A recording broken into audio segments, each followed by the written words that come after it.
인문학으로 직장인의 고민과 궁금증을 해결해 드립니다. 인문학이 여러분의 출근길을 가볍게 만들어 드립니다. 직장인을 위한 출근길 인문학. 제101화 본능에 충실하며 살아야 할까? 안녕하세요. 어쩌다 철학자 이호건입니다. 안녕하세요. 어설픈 자유인 장춘수입니다. 안녕하세요. 인천작두 강동우입니다. 네, 반갑습니다. 네. 101화 그죠? 네.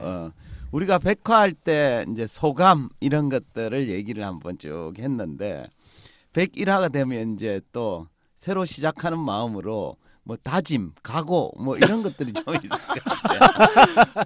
그만했으면 좋겠어. 혹시 그런 거 없으세요? 그냥 넘어갈까? 저는 올 한 해 시작한 게 엊그제 같은데 이제 12월이구나. 예. 이 생각에 꽉 차 있었는데 이제 예. 또 새로 시작한다 그러니까 그렇죠. 좋기도 하지만 답답하기도 하고. 그렇죠. 그래도 이제 101화를 시작했으면 또 200화까지는 갈 거 아니에요, 그죠? 우리 그럼 뭐 200화 가나요? 가야죠. 200화 가면 한 1000명 구독자 될라나? 구독자에 너무 연연해하지 않는 방송. 네. 어쨌든 그러네요, 그죠? 별로 하실 말씀 없으신 것 같으니 뭐 본론으로 들어가겠습니다. 오늘 주제가 본능에 충실하며 살아야 할까라는 주제인데요.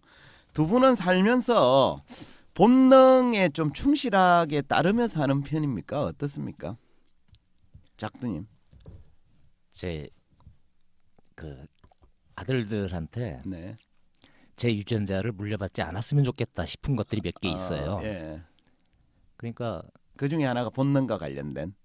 대부분 다 본능인 거죠. 뭐. 지나치게 지금 본능하면 뭐 DNA 유전자. 그죠? 유전적으로 저희 집안이 썩 좋진 않아요. 네. 그래서 충실히 따르면 개차반되는 거죠. 그렇군요. 그죠? 그럼 뭐 이게 밝힐 수 있나? 살면서 와 이런 건 좀 거부하기 힘든 본능이다.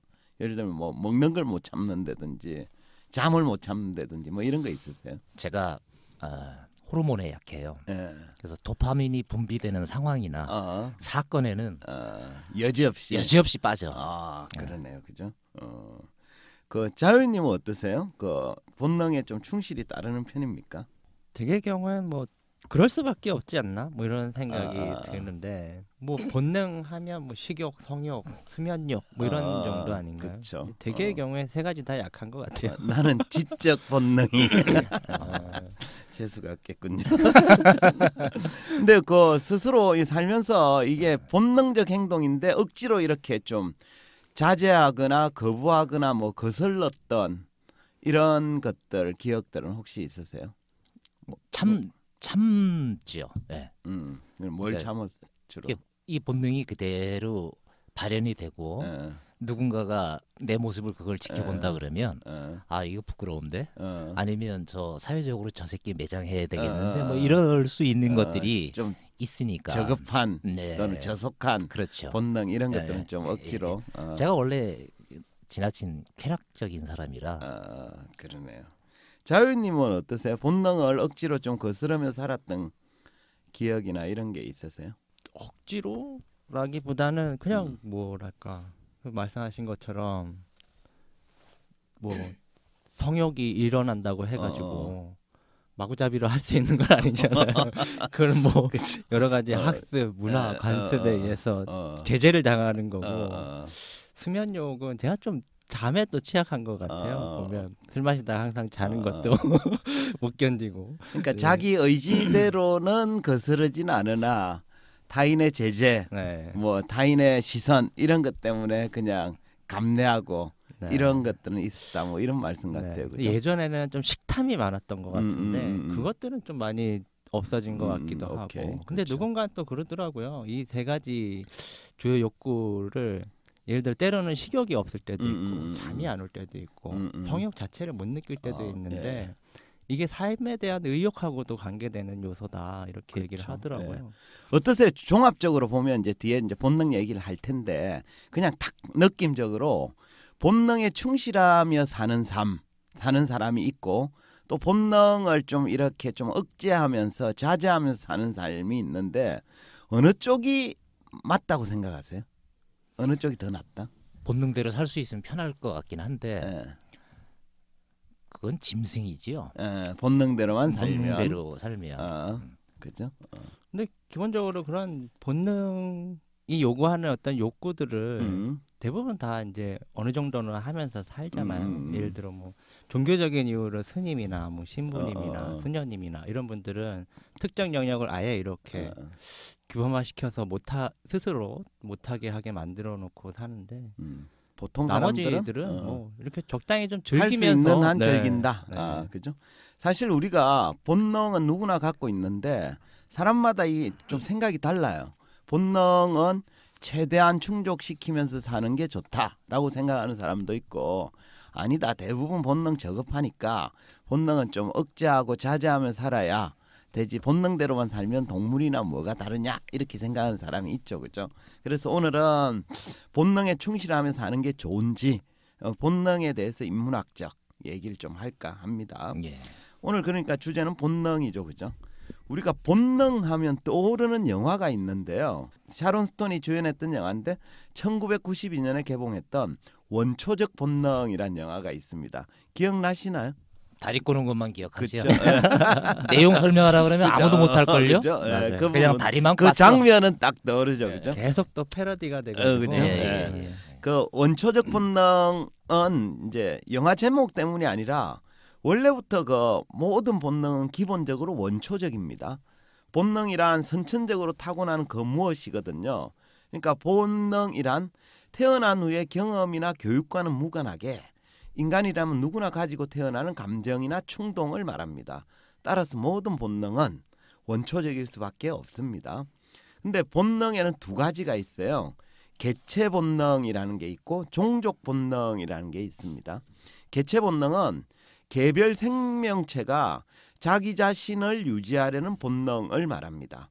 반면에 종족 본능은 개체보다는 종족을 유지하려는 본능입니다.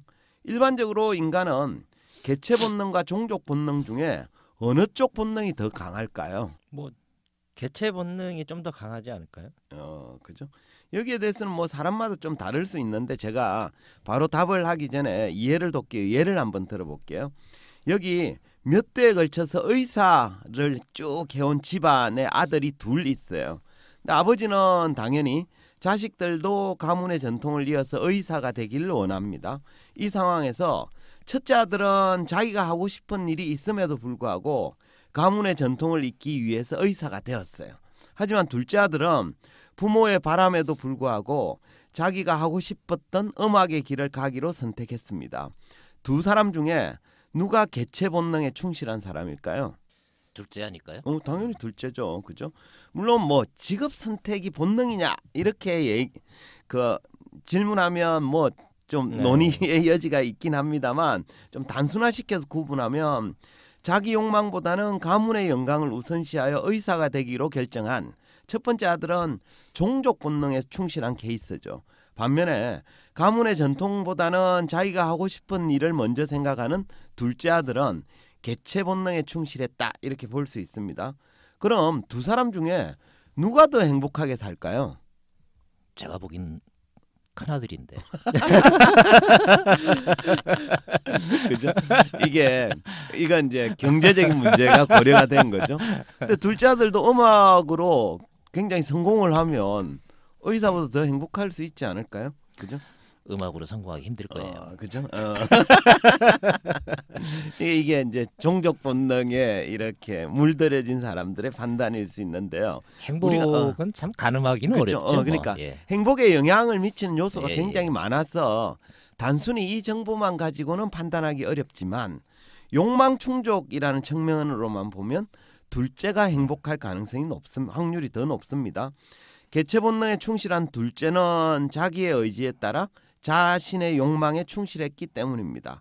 반면에 종족 본능에 충실한 첫째는 자기의 욕망은 뒤로 한 채 다른 사람의 욕망, 주로 그죠 집안의 어른들 욕망에 충실했기 때문에 행복하기 어려울 수도 있습니다. 근데 이제 우리가 인생을 살다 보면 개체 본능보다는 종족 본능에 따라 행동해야 되는 경우가 의외로 많습니다. 가령 요즘은 이런 경우가 거의 없어졌지만 우리 사회는 남아 선호 사상이 강했던 시절이 있었잖아요. 그죠? 그렇죠. 그때는 부부가 연속해서 딸을 낳으면 어른들은 아들 낳을 때까지 계속 출산을 하라고 강요하는 경우도 있었습니다. 이때 아들을 낳아야 한다라면서 아들 낳기를 강요하는 어른들의 욕망의 근거는 뭘까요? 개체 본능일까요? 종족 본능일까요? 그들은 그런 얘기했죠. 제사법 얻어먹으려면 아들 하나는 있어야 된다. 그렇죠? 뭐 이런 얘기 그렇죠? 많이 해왔죠. 그게 이제 종족 본능을 정당화시키려는 논리인 거죠. 그죠? 그러니까 아들을 낳아야 대를 이을 수 있다. 뭐 제사밥을 먹을 수 있다라는 의식적 또는 무의식적 욕망 때문입니다. 해서 당시에는 자녀를 그만 낳고 싶어도 어쩔 수 없이 계속 낳아야 되는 경우도 있었습니다. 이건 사담입니다만 제가 아는 분 중에 연속해서 딸만 8을 낳았어요. 근데 그 아들을 낳겠다는 일념으로 계속 도전한 끝에 결국에는 8명 이후에 아들 2명을 더 낳아서 10명을 채운 분도 계십니다. 제가 어릴 때 그 집에 큰딸이 자기 엄마는 계속 배가 불러 있었던 기억밖에 없다라고 우일담처럼 얘기하기도 하더라고요. 제 고등학교 동창 친구도 딱 이런 케이스였어요. 그렇죠? 그래서 지금 생각해 보면 종족 본능이 상당히 강했구나라는 생각이 들기도 합니다. 뭐 이런 정도는 아니더라도 살다 보면 누구나 본능에 따라 행동할 때가 있습니다. 가령 뭐 작두님은 좀 더 그런 경향이 강하실 수 있을 텐데 사람은 누구나 매력적인 이상을 만나면 저절로 애정의 감정에 이끌려 대시를 하는 경우도 있잖아요. 그죠? 그렇죠. 그때 이때 이런 행동은 개체 본능 때문일까요? 종족 본능 때문일까요? 둘 다일 것 같은데. 둘 중에 어느 쪽에 영향을 더 받은 걸까요? 뭐 진화 관점에서는 두 번째 종족 본능일 것 그렇죠? 같은데 저 같은 경우는 개체 본능이요? 성욕이 일단 그러니까 이게 좀 구분되는 것 같아요. 매력적인 이성을 만났을 때 저절로 애정의 감정이 생기는 건 종족 본능인 것 같고 대시를 하느냐 마느냐는 개체 본능의 차이죠. 모두가 느끼지만 대시를 하는 사람이 있고 하지 않는 사람이 있잖아요. 그죠? 뭐 여러 가지 이유로. 그죠? 네. 근데 그거 역시 또 뭐 구분이 될 텐데 어쨌든 여기에 대해서는 해석이 분분합니다. 그죠? 근데 독일 철학자 쇼펜하우어는 이렇게 얘기해요. 본능의 역할은 거의 언제나 개체에게 종족을 위해 움직이게 한다 하면서 사랑의 감정도 종족 본능의 작용이라고 보았습니다. 그래서 그는 이렇게 주장합니다. 한번 들어보세요.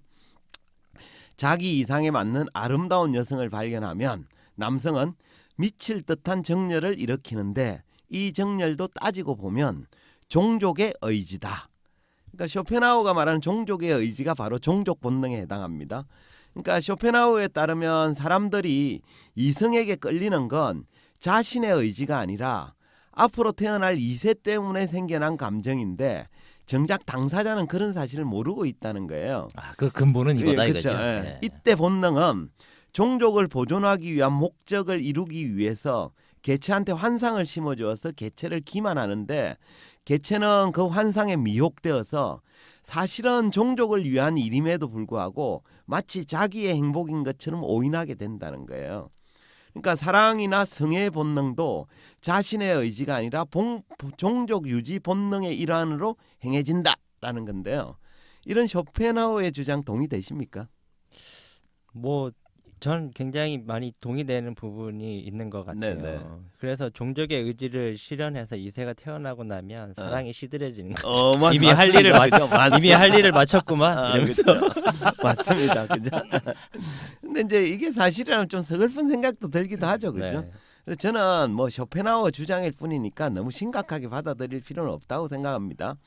근데 이제 현대에 와서는 쇼펜하우어의 주장과 비슷한 주장을 하는 과학자가 나와서 주목을 끌었는데요. 누군가 하면 아마 들어보셨을 거예요. 영국의 행동과학자이자 진화론자인 리처드 도킨스입니다. 그는 이기적 유전자라는 책에서 생명체의 주인은 우리가 아니라 유전자라고 주장하면서 다음과 같은 얘기를 합니다. 우리 인간은 생존기계다. 즉 우리는 유전자로 알려진 이기적 분자들을 보존하기 위해 맹목적으로 프로그램된 로봇 운반자들이다. 도킨스에 따르면 인간이라는 생명체의 주인은 우리가 아니라 우리 몸 안에 우리를 조정하는 유전자들이고 우리는 단지 우리의 주인인 그 유전자를 다음 세대로 전달해주는 생존기계에 불과하다는 거예요. 즉 인류의 주인은 유전자이며 인간들은 그들의 생존을 유지시키기 위해 로봇처럼 프로그래밍된 숙주에 불과하다라는 뜻입니다. 이 유전자라는 건 한 인간을 지배하는 의식 세계까지 다 포함시킨다는 거죠. 그렇죠. 그러니까 우리의 DNA 유전자. 그래서 어쩔 수 없이 그냥 그대로 이제 따라서 실행하는. 그렇죠. 그래서 도킨스 논리대로라도 우리가 이성을 만나서 마음에 끌리는 것도 실은 내가 그렇게 결정하는 게 아니라 나의 의지가 결정하는 게 아니라 내 몸속의 주인인 유전자가 나한테 명령을 내렸기 때문이에요. 그러니까 유전자가 나한테 이런 명령을 내리는 거죠. 저기 보이는 저 여성이 마음에 든다. 저 여성과 결혼해라. 그리고 저 여성과 함께 나의 유전자를 다음 세대로 전달하라. 이렇게 명령을 내립니다. 그러면 이제 명령을 받은 인간은 그 지시에 따라 그대로 행동하게 되는 거죠.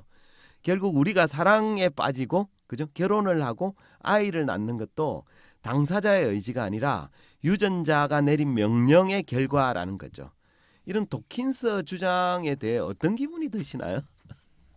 뭐 로봇 좀비 뭐 이런 느낌이기도 한데 뭐 동의가 되는 부분도 되게 많기도 한데 저 여성과 결혼해라 이게 딱 원 우먼이면 되는데 너무 많아.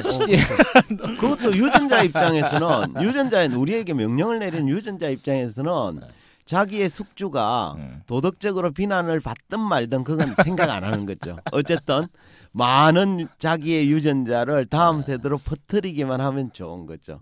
그래서 여러 여성에게 이렇게 흥분하는 사람은 유전자의 명령을 더 충실히 따르는 인간이다. 이렇게 보시면 됩니다. 이게 안 참으면 이제 큰일 나는 거예요. 그렇죠. 결국 도킨스의 주장도 우리 인간이 개체 본능이 아니라 유전자의 명령, 이걸 이제 종족 본능이라 볼 수 있죠, 그죠? 종족 본능에 따라 움직인다라는 뜻인데요. 뭐 그런 주장을 들어보면 사실 인간의 입장에서 기분이 썩 좋지는 않죠, 그죠? 우리 개개인의 삶이 자기 의지가 아니라 누군가에 의해 조종당한 결과이기 때문입니다. 근데 도킨스는 책에서 듣기 싫은 소리만 한 건 아닙니다. 좀 희망적인 발언도 했는데요. 그는 인간의 뇌의 기능에 주목하면서 이런 주장을 펼쳤습니다. 한번 들어보세요. 인간의 뇌는 생존기계의 일상생활을 관리할 뿐 아니라 미래를 예측하고 그것에 따라 행동하는 능력도 있다. 또 여기가 중요합니다. 또 뇌는 유전자의 독재에 반항하는 힘까지 갖추고 있다. 가급적 많은 아이를 낳는 것을 거부하는 것이 이에 해당한다. 결국 인간은 기본적으로는 유전자의 명령을 받는 존재입니다. 하지만 인간의 뇌는 그 명령을 충실히 수행할 수도 있고 거부할 수도 있습니다. 즉 인간의 뇌는 명령을 내리는 유전자에게 반항한 힘을 갖추고 있다는 건데요. 인간에게는 종족 본능을 거부할 힘도 함께 갖추고 있다라는 뜻으로 해석할 수 있습니다. 그죠? 네. 어쨌든 뭐 그 유전자의 명령을 받는 것으로 이렇게 돼 있는 거는 뭐 어쩔 수 없는 거지만 그렇다고 해서 항상 그 명령대로만 살지는 않기도 하고 살아서도 안 된다. 뭐 이런 얘기인 것 같아요. 그렇죠?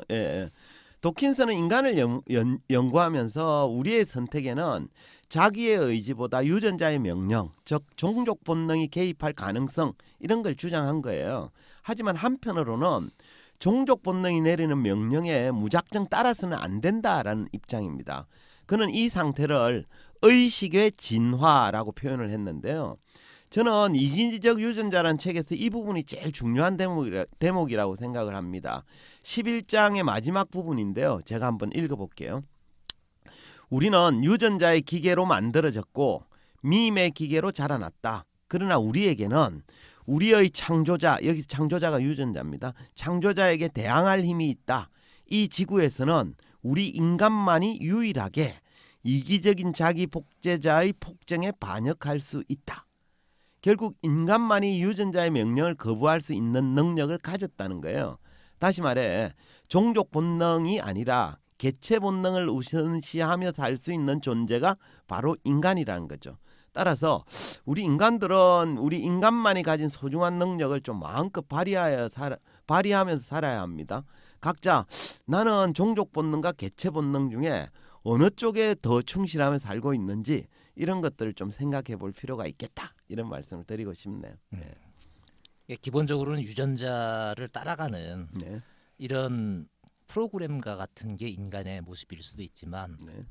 또 우리 뇌가 가지고 있는 속성에 거부할 수 있는 그 힘 네. 이런 것도 우리가 한번 생각해 볼 수도 있다. 네, 그렇습니다. 네. 그죠? 오케이. 네, 이게 우리나라만 그런지 아마 대부분 그럴 것 같은데 보면 이제 뭐 네 의지대로 좀 살아라 이렇게 얘기하는 부모들은 그렇게 많지 않고 그렇죠. 뭐 이렇게 살아야 돼. 우리 가문에 어떤 가문인데 뭐 이런 그렇죠. 식으로 이제 어찌 보면 우리 종족 본능을 좀 더 강조하고 지켜야 한다고 주장하는 분들이 아직도 좀 많이 있으신 것 같긴 해요. 근데 사실 그분들도 그렇고 그런 이야기를 듣는 우리들도 그것이 진짜 괜찮은 관점인지를 좀 생각해 보아야 되는 거 아닌가 이런 생각을 좀 합니다. 네. 좋습니다. 그죠? 그럼 이제 마무리하죠. 뭐 한 줄 평 부탁드리겠습니다. 네, 저는 오늘 이 얘기 들으면서 모두의 말씀드린 대로 제 자식이 저를 안 닮았으면 좋겠다라고 하는 게 분명히 있거든요. 네. 그건 내가 살아보면서 나도 안 좋다. 저거 통제가 조금 더 되거나 다듬어졌으면 좋겠다 이런 게 많다는 뜻이기도 한데 조직에도 DNA가 있잖아요. 그렇죠. 그래서 어떤 직장에 가보면 위에서부터 뭐 계층을 얘기해서 그렇긴 하지만 위로부터 아래 직원까지 쭉 흘러오는 그 길이 물이 굉장히 아름다운 조직도 있죠. 근데 되게 이어지지 않았으면 좋겠다라고 하는 조직의 DNA도 사실은 되게 많아요. 그렇죠. 그래서 오늘 직장인이라면 우리 조직에서 거부해야 될 우리 조직의 DNA는 뭔가라는 거를 문제의식을 좀 갖고 거기에 영향력을 조금 더 끼칠 수 있는 사람이 조금 더 높은 직급 또는 리더급에 있는 사람들이니 후배들에게 또는 조직에게 긍정적인 영향을 미칠 수 있도록 거부해야 되는 이 DNA에 좀 더 적극적 조치를 취했으면 좋겠다. 그죠? 이 생각이 되게 들었어요. 굉장히 좋은 비유를 해주셨는데 우리 조직을 하다 보면 조직을 위해서 개인이 희생을 해야 된다. 그렇죠. 이렇게 이제 강요하는 경우가 있는데 그 조직을 위한다는 게 종족 본능에 가깝죠. 그죠? 그러니까 조직의 성공이나 조직의 영속을 위해서 개체들, 개인들은 그죠? 자기의 본능대로 사는 게 아니라 조직 본능대로 좀 살아야 된다라고 강요하는 경우가 있는데 이건 개인의 입장에서 보면 좋은 건 아니거든요. 그렇죠. 그래서 조직 본능대로 따라야 할 것과 그죠? 개체 본능에 충실해야 될 걸 잘 구분하는 게 현명한 직장 생활이 아닐까 이런 생각이 듭니다. 그게 강요되는 순간 굉장히 폭력적이거든요. 맞습니다.